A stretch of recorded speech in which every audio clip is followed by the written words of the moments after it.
Praise the Lord, ஹல்லேலூயா. கிறிஸ்துவுக்குள் பிரியமானவர்களே, இந்த ஓய்வு நாளிலும் தேவ சமூகத்துக்கு வந்த உங்கள் ஒவ்வொருவரையும் இயேசுவின் நேற்ற நாமத்தினாலே அன்பின் வாழ்த்துக்கள். இந்த நாளிலும் தேவ செய்திக்கு முன்பதாக கண்களை மூடி நாம் ஜெபிப்போம். ஸ்தோத்திரம் ஏசப்பா, உம்மை துதிக்கிறோம் ஆண்டவரே. ஜீவனுள்ள நல்ல பிதாவே, இந்த அருமையான தருணத்தில் இந்த காலை வேளையிலும் ஆண்டவரே பிரசங்கத்தை கேட்க வந்த உம்முடைய பிள்ளைகளை ஒவ்வொருவரையும் ஆசீர்வதிப்பீராக. கர்த்தருடைய பிரசன்னமும் கிருபையும் அளவில்லாமல் நிரப்பட்டும் ராஜா. தேவரீர் அப்பா, இந்த பிரசங்கத்துக்கு தடை பண்ணுகிற எல்லா தடைகளையும் இயேசுவின் நாமத்தினால் அடியேன் சபித்து கட்டுகிறேன். கர்த்தாவே, இந்த வேளையில் ஆர்வத்தோடு வந்த பிள்ளைகளை நீர் ஆசீர்வதித்து உம்முடைய வார்த்தையால் இடை கட்டுவீராக. எல்லா தடைகளும் எடுத்து போடுங்க, கூடவே இரும், வழி நடத்தும். இயேசுவின் நாமத்திலே ஜெபிக்கிறேன் ஜீவனுள்ள நல்ல பிதாவே, ஆமேன் ஆமேன். ஹல்லேலூயா ஹல்லேலூயா. கர்த்தர் நல்லவர், அவர் கிருபை என்றும் உள்ளது. ஆமேன். இந்த நாளிலும் நம்ம சபையில் 40 நாள் உபவாச ஜெபம் நடந்து கொண்டிருக்கிறது. தினந்தோறும் காலையில் 6:30 மணிக்கு நம்ம சபையில் நடக்கிறது. இதை பார்த்து கொண்டிருக்கிறவங்க மீதியான நாட்களில் தொடர்ந்து நீங்கள் வாங்க, நிச்சயமாக ஆசீர்வாதத்தை பெற்றுக்கொள்வீர்கள். ஸ்பெஷலாக இந்த குட் ஃப்ரைடே சர்வீஸ் நம்ம YMCயில் வைத்திருக்கிறோம். காலை 10 மணிக்கு வைத்திருக்கிறோம். நீங்கள் வந்து கண்டிப்பாக தேவனுடைய ஆசீர்வாதத்தை பெற்றுக்கொள்ள வேண்டும் என்று உங்களை அழைக்கிறேன். வந்து ஆசீர்வாதத்தை பெற்றுக்கொள்ளுங்கள். கர்த்தர் தாமே உங்களை ஒவ்வொருவரையும் ஆசீர்வதிப்பாராக. இப்பொழுதும் தேவ செய்திக்கு நேராக உங்களுடைய கவனத்தை திருப்புங்க. தேவன் உங்களை ஆசீர்வாதத்தை நடத்த வல்லவராயிருக்கிறார். ஆமேன். சகரியா 9ஆம் அதிகாரம் 9வது வசனத்தை வாசிப்போம். சியோன் குமாரத்தியே, மிகவும் களிக்கூறு. எருசலேம் குமாரத்தியே, கெம்பீரி. இதோ உன் ராஜா உன்னிடத்தில் வருகிறார். அவர் நீதி உள்ளவரும் ரட்சிக்கிறவரும் தாழ்மை உள்ளவரும் கழுதையின் மேலும் கழுதை குட்டியாகிய மரியின் மேலும் ஏறி வருகிறவருமாய் இருக்கிறார். ஆமென். ஹல்லேலூயா. கர்த்தர் நல்லவர். அருமையான வார்த்தையை இந்த காலை வேளையில நமக்கு கொடுத்திருக்கிறார். பாருங்க, இன்றைய தினத்துல கர்த்தர் சொல்றார், சியோன் குமாரத்தியே, நீ மகிழ்ந்து களி கூறு, தேவனுக்குள்ளாக மகிழ்ச்சியாயிரு. என் தேவனாகிய கர்த்தர் உங்களிடத்துல வருவார், அவர் உங்களை ஆசீர்வதிக்க வருகிறார் என்று வேதம் சொல்லுகிறது. ஹல்லேலூயா.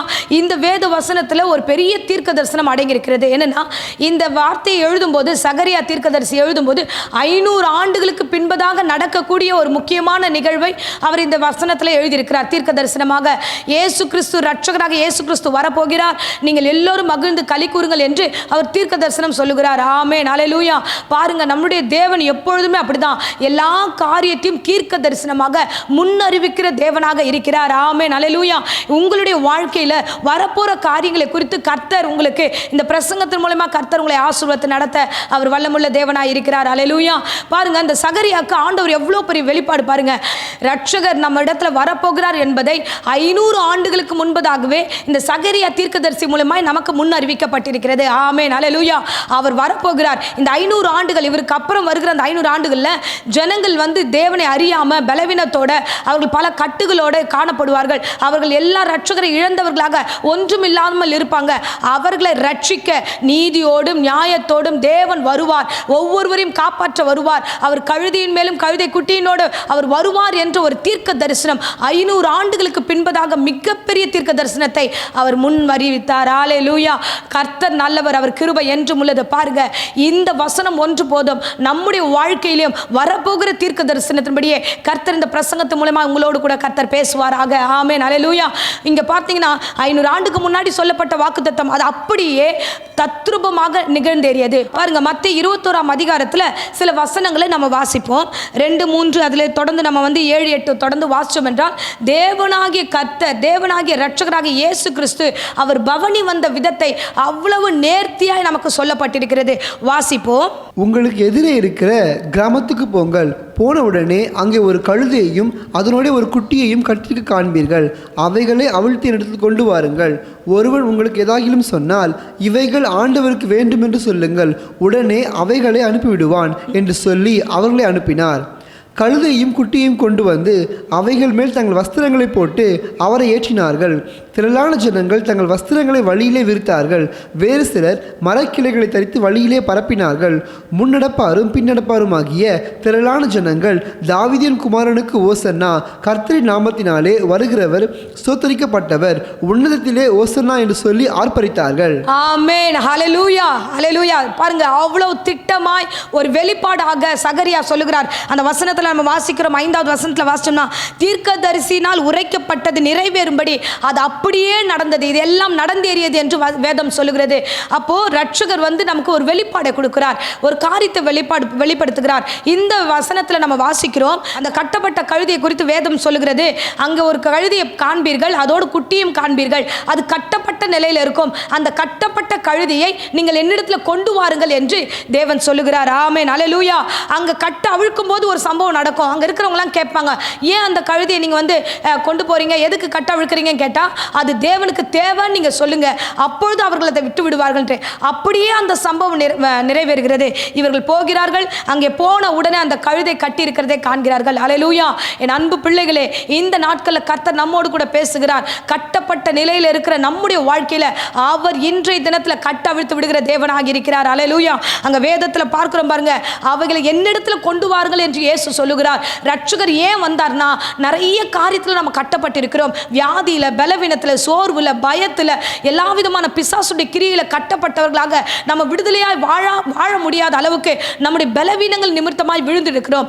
இன்றைய தினத்தில் கர்த்தர் சொல்லுகிறார், ஒரு காரியத்தை செய்ய முடியல, எழுந்து அடுத்த காரியத்தை நடத்த முடியல, பயந்துட்டு நம்ம ஒரே இடத்துல இருக்கிறோம். இன்றைக்கு ஆண்டவர் உங்களிடத்துல கடந்து வருகிறார். நீங்கள் அப்பேற்பட்ட அந்த பலவீனத்திலிருந்து எழுந்து வர வேண்டும். அதுதான் கர்த்தர் சொல்றார், நீங்கள் எல்லாரும் என்னிடத்துல வாருங்கள், நான் உங்களுக்கு இளைப்பாறுதல் தருகிறேன் என்று. அல்லேலூயா. இயேசு வந்த வழியெல்லாம் சொன்ன வார்த்தையெல்லாம் என்ன தெரியுமா? இதுதான், என்கிட்ட வாங்க, என்கிட்ட கொண்டு வாங்க, நான் அவைகளை உங்களிடத்துல நான் வந்து விடுதலை ஆக்குகிறேன் என்று. இங்க பார்க்கிறோம், அவிழ்த்து விடுங்கள், அதை எனக்கு தேவை என்று கர்த்தர் சொல்லுகிறார். நம்முடைய தேவனாகிய கர்த்தர் நம் பலவீனத்தோடு வாழ வேண்டும் என்று விரும்பவில்லை, சாபத்தோடு வாழ வேண்டும் என்று விரும்பவில்லை, கட்டுகளோடு வாழ வேண்டும் என்று விரும்பவில்லை. அவைகளிலிருந்து கர்த்தர் விடுதலையாக்க விரும்புகிறார். சங்கீதம் 107:6 வசனத்தில் பார்க்கிறோம், இக்கட்டான சூழ்நிலையும் அவர் கட்டவிழ்க்கிற தேவனாக இருக்கிறார். எந்த இக்கட்டின் சூழ்நிலை இந்த பிரசங்கத்தை நீங்க கேட்டுக்கொண்டிருந்தாலும் உங்களுடைய கட்டுகளை கர்த்தர் அவிழ்த்து அடுத்த வார்த்தை சொல்லுகிறார், நீங்கள் எனக்கு தேவை என்று, நீங்கள் என்னிடத்தில் வாருங்கள் என்று கர்த்தர் சொல்லுகிறார். அங்கே அவ்விதமாகவே அவர்கள் கொண்டு வருகிறார்கள். அடுத்த வசனத்தை நம்ம வாசிச்சோம்னா, அங்கே கழுதை குட்டியும் கொண்டு வருகிறார்கள் என்று வேதத்தில் நம்ம வாசிக்கிறோம். அல்லேலூயா. பாருங்க, தேவன் உங்களை மட்டும் அழைக்கல, உங்க குடும்பத்தையும் தேவன் வேலையடைக்க விரும்புகிறார். உங்கள் குடும்பத்தையும் தேவன் தன்னிடமாய் அழைக்க விரும்புகிறார். என் தேவனாகிய ரட்சகர் வந்தா நீங்க மாத்திரமல்ல, உங்கள் குடும்பத்தையும் கர்த்தர் வேலையடைக்க வல்லவராய் இருக்கிறார். அல்லேலூயா. உங்கள் குடும்பங்கள் கட்டப்பட்டிருக்கலாம், ஏதோ ஒரு பிரச்சனையில் உங்க பிள்ளைகள் பாதிக்கப்பட்டிருக்கலாம். இந்த பிரசங்கத்தை கேட்கிறவருடைய வீடுகளில் ஏதோ ஒரு காரியத்தில் நீங்க விழுந்து போயிருக்கலாம். ஆண்டவரே, என் பிள்ளையை எப்படி காப்பாற்றுறது, என் பிள்ளையை எப்படி விடுதலை ஆக்குறது என்று ஒரு மன உளைச்சல் இருக்கலாம். என் தேவனாகிய கர்த்தர் இந்த பிரசங்கத்து மூலமாய் உனக்கு வருகிறார். சீயோன் குமாரத்தியை நீ மகிழ்ந்து களிக்குறே, இன்றைக்கு நீ என்னிடத்தில் வந்திருக்கிற, நான் உன்னை விடுதலை ஆக்குகிறேன் என்று உங்கள் கட்டுகளை கர்த்தர் அவிழ்த்து விடுகிறார். ஆமென், அல்லேலூயா. என் தேவன் நல்லவர், என் தேவன் நல்லவர், என் தேவன் நல்லவர். கட்டு அவிழ்க்கப்பட்டவர்கள் தேவாலயத்துக்கு வரும்போதே ஆசீர்வாதமாய் மாறுவீர்கள். இரண்டாவது காரியத்தை நம்ம பார்க்கிறோம், அந்த கட்டுகளை அவிழ்க்கப்பட்ட அந்த கழுதை கடந்து எங்கே வருகிறது? இயேசுவிடத்தில் வருகிறது. ஆமென், அல்லேலூயா. அடுத்ததாக நம்ம வாசிக்கிறோம், மத்தேயு 21:7-8 வசனத்தை நம்ம வாசிக்கும்போது, கழுதையையும் குட்டியையும் கொண்டு வந்து அவைகள் மேல் தங்கள் வஸ்திரங்களை போட்டு அவரை ஏற்றினார்கள். திரளான ஜனங்கள் தங்கள் வஸ்திரங்களை வழியிலே விரித்தார்கள். வேறு சிலர் மரக்கிளைகளை தரித்து வழியிலே பரப்பினார்கள். ஆமென், ஹல்லேலூயா. பாருங்க, எவ்வளவு அருமையான ஒரு காரியம். கழுதை, கட்டப்பட்ட கழுதை இயேசுவிடத்தில் வருகிறது. இயேசுவிடத்தில் வந்த உடனே என்ன நடக்கிறதுனா, அங்கே கழுதைக்கு அந்த வஸ்திரங்கள், அங்கே இருக்கிறவங்க எல்லாம் என்ன பண்றாங்கன்னா, அந்த வஸ்திரத்தை அந்த கழுதை மேலே போடுறாங்க. அடுத்து வழியிலெல்லாம் வந்து அந்த வஸ்திரத்தை விரிக்கிறார்கள். அப்படிப்பட்ட ஒரு பெரிய ஆச்சரியமான நிகழ்வுகள் நடக்கிறது. இதுவரைக்கும் அந்த கழுதைக்கு இப்பேற்பட்ட ஒரு அனுபவம் கிடையாது. ஏன்னா கட்டப்பட்டிருக்கிறது. அது வந்து வாகனமா மற்றவங்க அது பொதி சுமக்கிறதாக, பல அழுக்கு துணிகளை சுமந்ததாக, பலவிதமான ரூபங்கள் அது சுத்திக்கிட்டு இருந்துச்சு. அது வந்து வீட்டு எஜமானுக்காக கட்டப்பட்டு அது வீட்டு வாசல்லையே கிடக்கும். அப்பேற்பட்ட ஒரு கழுதையை தேவன் தனக்காக எடுக்கும்பொழுது அதுக்கு ஒரு மேன்மை வருகிறது. இதுவரைக்கும் அந்த வஸ்திரங்கள் எல்லாம் வித்தியாசமாய் காண்கிறது. புது வஸ்திரத்தை போடுகிறார்கள், அந்த வஸ்திரத்தை வழியில விரிக்கிறார்கள். அது சாதாரண கல்லு மண்ணில் நடக்கக்கூடிய ஒரு கழுதை இன்னைக்கு அந்த வஸ்திரத்தின் மேல நடக்கிறது. அல்லேலூயா. எவ்வளவு பெரிய மாற்றம் பாருங்க. இந்த காரியத்தை தேவன் நம்மிடத்துல வைக்கிறார். பாருங்க, நம்ம கட்டப்பட்ட நிலையில இருக்கும்போது எத்தனையோ காரியங்களை குறித்து அழுதிருப்போம், புலம்பிருப்போம், நம்ம என்னென்னமோ சூழ்நிலை விழுந்திருந்தோம். ஆனா அந்த கட்டப்பட்ட நிலையிலிருந்து கர்த்தர் நம்மளை விடுதலையாக்கி ரட்சிப்பை கொடுத்து நம்மளை கொண்டு வந்து வைத்திருக்கிறார். அல்லேலூயா.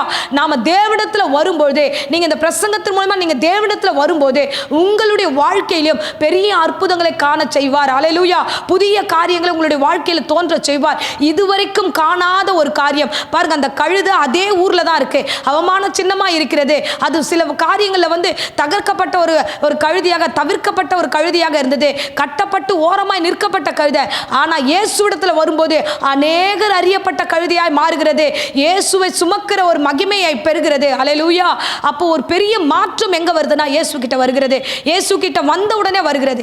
நீங்கள் இயேசுவிடத்துல வரும்போது உங்க வாழ்க்கையில, நீங்க இருக்கும் வீடுகளில், நீங்கள் இருக்கும் வேலை ஸ்தலத்துல, நீங்க இருக்கும் உறவுகளுக்கு மத்தியில கர்த்தர் மிகப்பெரிய மாற்றத்தை உங்கள் வாழ்க்கையில கர்த்தர் ஏற்படுத்துவார். அல்லேலூயா. என் தேவன் வெறுமையாய் அனுப்புகிற தேவன் அல்ல. அங்க வசனத்துல பார்க்கிறோம் பாருங்க, அந்த கழுதை வரும்போது வேறு சிலர்கள் எல்லாம் என்ன பண்ணாங்கன்னா வழியிலே, அது நடந்து வருகிற வழி எல்லாம் விரித்து கொண்டே வந்தார்கள். அல்லேலூயா. நமக்கு கனத்தை கொடுக்கிற தேவன். ஆமென். கர்த்தர் நல்லவர், கர்த்தர் நல்லவர். நமக்கு கனத்தை கொடுக்கிறாரு, நமக்கு பலனை ஆண்டவர் கொடுத்து இந்த ஜனங்களை நம்ம நிமிர்ந்து பார்க்கக்கூடிய அளவுக்கு இந்த உலகத்துல நம்மளை சாட்சியாய் கர்த்தர் நடத்த விரும்புகிறார். ஆமென். அறியப்படாத கழுதை இன்றைக்கு உலகம் முழுவதும் அறியப்பட்டிருக்கிறது என்றால் அது இயேசு ஒருவரால தான். ஆமென். அதே மாதிரி தான் ஏதோ ஒரு மூலையிலிருந்து இந்த பிரசங்கத்தை நீங்க கேட்டுக்கிட்டு இருக்கலாம். ஆனா இன்றைக்கு கர்த்தர் தீர்க்கதரிசனமா சொல்லுகிறார், நீங்கள் இயேசுவிடத்துல வரும்பொழுது உங்களுடைய எல்லா கட்டுகளையும் அவிழ்த்து என் தேவனாகிய கர்த்தர் உங்களை விடுதலையாக்கி அநேக ஜனங்களுக்கு முன்பதாக உங்களை மேன்மையாய் வைப்பார். கர்த்தர் உங்களை ஆசீர்வதிப்பார். ஆமென், ஆமென். அடுத்ததா நம்ம வாசிக்கிறோம் பாருங்க, அந்த கழுதை கடந்து வரும்போது ஜனங்கள் என்ன செய்தார்கள் தெரியுமா? 9வது வசனத்துல நம்ம வாசிப்போம். முன்னடப்பாரும் பின்னடப்பாரும் ஆகிய திரளான ஜனங்கள் தாவீதின் குமாரனுக்கு ஓசன்னா, கர்த்தரின் நாமத்தினால் வருகிறவர் சோத்தரிக்கப்பட்டவர், உன்னதத்திலே ஓசனா என்று சொல்லி ஆர்ப்பரித்தார்கள். ஆமென், ஹல்லேலூயா. பாருங்க, இந்த அருமையான வழியில நம்ம பார்க்கிறோம், அந்த கழுதை கடந்து வரும்போது இயேசுவானவர் அந்த வழியில அந்த கழுதையின் மேல் பவனித்து வரும்போது எல்லா ஜனங்களும் எப்படி சொல்லுகிறாங்க? முன்னடப்போரும் பின்னடப்போரும் ஓசனா ஓசனா என்று அவர்கள் ஆர்ப்பரிக்கிறார்கள். அந்த குருத்தோலை எடுத்துக்கொண்டு ஆர்ப்பரிக்கிறார்கள். அநேகர் முன் நடக்கிறார்கள். ஒரு பெரிய மகிமையும் ஒரு பெரிய மேன்மையும் அந்த இடத்துல உண்டாயிருக்கிறது. அல்லேலூயா. என் தேவனாகிய கர்த்தர் நம்மிடத்துல பேசுகிறார். அவர் இடத்துல நாம் வரும்போது அவருக்கு கிடைக்கிற மகிமை, அவருக்கு கிடைக்கிற மேன்மை அந்த கழுதைக்கு கிடைப்பது போல நம்முடைய தேவனாகிய கர்த்தர் நம்மை ஆசீர்வதித்து நம்மை உயர்த்துகிற தேவனாய் இருக்கிறார். அல்லேலூயா. என் தேவனிடத்துல வரும்போது அவர் நம்மளை உயர்த்த வல்லவராய் இருக்கிறார். ஆமென். பனைமரம் போல நாம் செழித்து ஓங்கத்தக்கதாக நம்முடைய வாழ்க்கையில் ஒரு பெரிய மாற்றத்தையும் ஒரு மகிழ்ச்சியும் கர்த்தர் நமக்கு வைத்திருக்கிறார். அல்லேலூயா. இதுவரைக்கும் கண்டிராத ஒரு காரியம் அந்த கழுதை காண்கிறது. இதுவரைக்கும் பார்த்திராத ஒரு காட்சி அது பார்க்கிறது. அப்பேற்பட்ட மேன்மையும் மகிமையும் இந்த வேளையில் அந்த கழுதைக்கு கிடைக்கிறது. ஆமென், அல்லேலூயா. அடியேனையும் கர்த்தர் அப்படித்தான் எடுத்து பயன்படுத்தினார். ஒன்றும் இல்லாமல் கட்டப்பட்டிருந்த, பாவத்தில் கட்டப்பட்டிருந்த அடியேனை கர்த்தர் கட்டவிழ்த்து இன்றைக்கு அவருடைய வார்த்தையை சுமந்து செல்ல ஆண்டவர் எனக்கு அந்த கிருபைகளை கொடுத்து இன்றைக்கு உங்களுக்கு முன்பதாக நிற்க வைத்திருக்கிறார். அந்த தேவன் உங்களையும் நடத்த வல்லவராய் இருக்கிறார். அல்லேலூயா. உங்கள் கட்டுகளை அவிழ்ப்பார், உங்கள் பாவ கட்டுகளை அவிழ்ப்பார், தேவையற்ற பயங்களை அவிழ்ப்பார், பிசாசின் கிரியைகளை அழிப்பார். எல்லாவற்றையும் அழித்து உங்களை விடுதலையாக்கி உங்கள் மீது பவனி வர கர்த்தர் விரும்புகிறார். எல்லா விதத்திலும் நீ சாட்சியா இந்த உலகத்தில் வாழ்வதற்கு என் தேவனாகிய கர்த்தர் பெரிய சித்தம் கொண்டிருக்கிறார். உன் சுக வாழ்வு சீக்கிரத்தில் துளிக்கும். வசனத்தில் வாசிக்கிறோம், ஏசாயா 58ஆம் அதிகாரம் 8வது வசனத்தில் நம்ம வாசிப்போம். அப்பொழுது விடியற்கால வெளுப்பை போல உன் வெளிச்சம் எழும்பி உன் சுக வாழ்வு சீக்கிரத்தில் துளிர்த்து உன் நீதி உனக்கு முன்னாலே செல்லும், கர்த்தருடைய மகிமை உன்னை பின்னாலே காக்கும். ஆமென், ஹல்லேலூயா, ஹல்லேலூயா. கர்த்தர் நல்லவர், அவர் கிருபை என்றும் உள்ளது. என் தேவனாகிய கர்த்தர் சீக்கிரமாய் உன் வாழ்வை ஆண்டவர் துளிரச் செய்வார், உங்களை ஆசீர்வதிப்பார். நீதியின் தேவன் உங்களுக்கு முன்னும் பின்னுமாய் இருந்து உங்களை நடத்த வல்லவராய் இருக்கிறார். ஆமென். கர்த்தர் தாமே, அவருடைய சமூகம் தாமே உங்களுக்கு முன்பதாக கடந்து செல்லும். எதை குறித்தும் பயப்படாதீங்க. உங்க வாழ்க்கையில் ஒரு பெரிய மாற்றத்தை கர்த்தர் தருவார். கட்டப்பட்டு இருந்த அந்த நிலையை கர்த்தர் மாற்ற, கர்த்தராலே மட்டும் தான் மாற்ற முடியும். அவர் மாற்றினார், பெரிய அற்புதங்களை செய்வார், பெரிய காரியங்கள் உங்க வாழ்க்கையில் செய்ய வல்லவராய் இருக்கிறார். அல்லேலூயா. சோ அன்பு பிள்ளைகளே, இன்றைய தினத்தில் உங்களிடத்தில் முகமுகமாய் பேசியிருக்கிறதை நீங்கள் விசுவாசிக்க வேண்டும். ஆமா, என் கர்த்தர் எல்லா காற்றிலும் என்னை விடுதலையாக்குவார் என்று விசுவாசித்தீங்கன்னா பெரிய காரியங்களை நீ காண்பீர்கள், பெரிய அற்புதங்களை நீங்கள் பெற்றுக்கொள்வீர்கள். ஆமென். இப்பொழுதும் இருந்த இடங்களை கண்களை மூடி நாம் ஜெபிப்போம். ஸ்தோத்திரம் ஏசப்பா, இந்த அருமையான தருணத்தில் கர்த்தாவே எங்களுக்கு முன் அறிவிக்கப்பட்ட வார்த்தைகளுக்காக கொடான கொடி ஸ்தோத்திரம் ஆண்டவரே. அப்பா, எங்களை விடுதலையாக்கும்படியாக, எங்களை அடிமைத்தனத்திலிருந்து விடுதலையாக்கும்படியாக நீர் கடந்து வந்த கிருபைக்காக ஸ்தோத்திரம் ஆண்டவரே. அப்பா, நன்றி நன்றி நன்றி அப்பா. இந்த பிரசங்கத்தை கேட்ட பிள்ளைகள் யாராகிலும் இருந்தாலும் சரி அப்பா, கட்டப்பட்ட எல்லா கட்டுகளும் இயேசுவின் நாமத்தினால் கட்ட அவிழ்த்து போடுகிறோம் ராஜா. அப்பா, உம்முடைய நாமத்தை மகிமைப்படுத்த போகிறீர் ஐயா. இந்த பிள்ளைகள் மூலமா ஆண்டவர் இந்த நாமத்தை நீர் மகிமைப்படுத்த போகிற கிருபைக்காக ஸ்தோத்திரம். உம்மண்டையில் வந்தவர்களுடைய வாழ்வில் மிகப்பெரிய ஆசீர்வாதத்தையும் ஒரு மிகப்பெரிய மகிமையும் வைக்க போகிற கிருபைக்காக ஸ்தோத்திரம். ஆசீர்வதிங்க, இந்த உலகத்தில் சாட்சியாக நடத்தும். தொடர்ந்து உம்முடைய கிருபை எங்களை தொடர்ந்து வழி நடத்துவதாக. ஏசப்பா இந்த நாளில் கூட கர்த்தாவே வியாதியோடு, பலவீனத்தோடு, சோர்வோடு, பயத்தோடு யாரெல்லாம் இந்த பிரசங்கத்தை கேட்டுக்கொண்டிருந்தாங்களோ அவங்க எல்லாருக்கும் எல்லா வியாதி பலவீனங்கள் நீக்கி பூரண சுக ஆரோக்கியத்தை கொடுத்து வழிநடத்தும், காத்துக்கொள்ளும். இயேசுவின் நேற்று நாமத்தில் ஒவ்வொருவரையும் ஆசீர்வாதத்தை ஒப்பு கொடுத்து ஜெபிக்கிறேன் ஜீவனுள்ள நல்ல பிதாவே. ஆமென். ஆமென். Praise the Lord. God bless you.